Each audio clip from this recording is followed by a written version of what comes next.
Raven Song. Not a gentle planet, but a place of profound symbiosis, our home. A haven of interconnected holies, ancient ones whose languages diverge and rhyme and converge in the wind, in the magma, in the thrumming meter of each pulse, each breath, permeating all. They dictate the boundaries and permissive bounties of helix, of heart, each place a part of a pattern in the song inescapable, a legacy legible to anyone who will listen. All down the cavern walls our stories are written in mineral-rich blood waters. They tell tales of floating, sinking, swimming, harmonies seeping. Trails form from those who crawl and cling and dangle. Cracks grow in the walls from those who slowly stretch their fragile, woody fingers out in all directions. Interdependent, creatures of tooth and claw run and fly and sing out, "I am here. Where are you? Here I am." Glitter.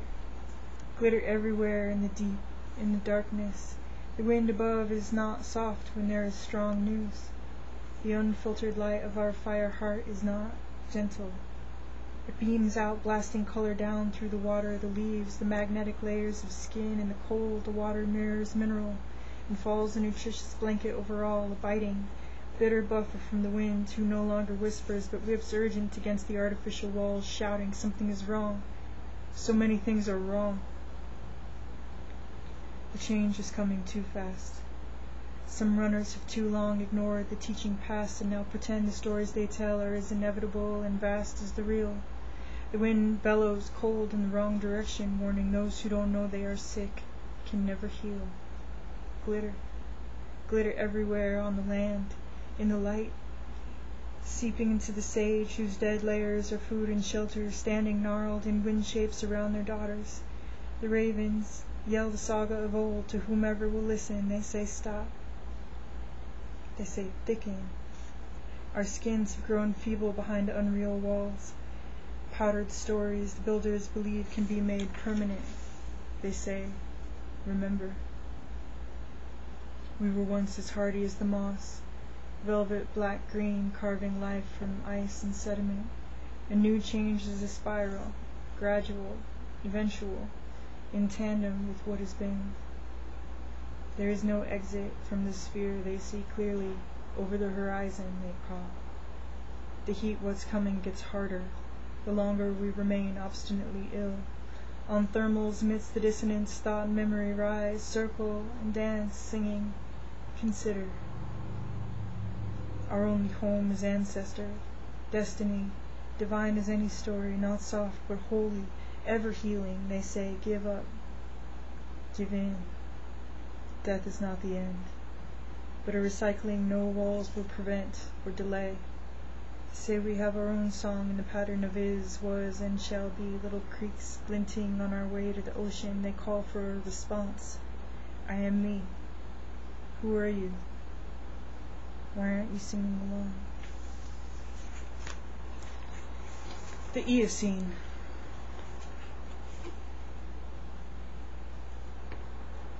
Men and women evolved together, or we wouldn't have evolved. The trees and mycorrhiza made us possible, among countless others. We grew around the fire, we congregated along the water. We are Ice Age creatures. Did you know that? We're all Ice Age creatures now. Everything that survived, even the elders, even the trees and the mycorrhiza. The benevolent, the merciful breathes ice now, only because life grew that ice from out of the fires one great year at a time.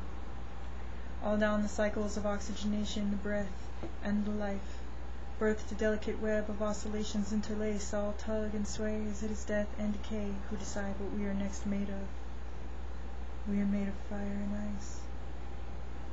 The land and sky used to breathe hot water, and they will again. The men used to burn the women alive in the fire. They declared themselves the owners of children. We no longer congregate around the fire in life, but in ritual. the water is brought to us. The goddesses of trees and mushrooms, the round goddesses of fruits, the slender goddesses of snakes, the goddesses of fire, of death, of medicine, of hot water, of poison, of birthing, of ice, were supplanted. Her groves deforested, her rivers desecrated by a god of lies and rape and war, a god whose vision lacks depth, whose values are glory and obscurity, a singular contradiction of sightless omnipresence. He deforested her groves. He desecrated her rivers. What is happening in the following sentences? God raped Mary. Nemesis was raped by Zeus. Rindir is a raped woman. In 2017, 20,000 women in Asia were killed by men they knew. The intimate partners or family members of African women murder them at the rate of 3.1 per 100,000. That's 1 every 3 hours. 1 every 3 days in the UK, 10 a day in Mexico, 3 a day in the US. Dead, murdered by men, not strangers. The men show each other videos of freezing the women out, of beating and tying and lighting them up, bucking them to death. Girls don't see it coming. There are no women close enough to them by the fire to give them fair warning. All the ice is melting, and it feels so good to be warm for the first time. Wildfires rage land into sky. The men think pain is like a hobby to pick the side of, and losing interest in angry women, collectively decide they'd rather fuck children and do it in high heels and lipstick. They refuse to admit it, but they refuse to stop it. They refuse to admit it, but they refuse to stop it. They refuse to admit it, but they refuse to stop it, and then all the ice is gone, replaced by a hot water we were never evolved to respirate, and maybe it never mattered so much what anyone said under the dominion of a god of lies. The women breathed fire. They took their daughters outside and taught them how to do it. The women stopped talking and started burning. Golvig outshone Odin. Iohova was outdone by Anat. Allah is undone. The women did not want to be killers in the same way. The women could not be rapists in the same way. The women would not leave the fire again. They would not let their children belong to the men. They will remember ice with bitterness, as is just. They will congregate along the water and move with it. They will grow old around the fire, maybe giving substance and meaning to words like mercy, like benevolence. Maybe men and women will face extinction apart. Either way, we face it along with every other ice age creature we are never going to see again. What is there to say? What do you tell your daughter? Do you tell her about the ice?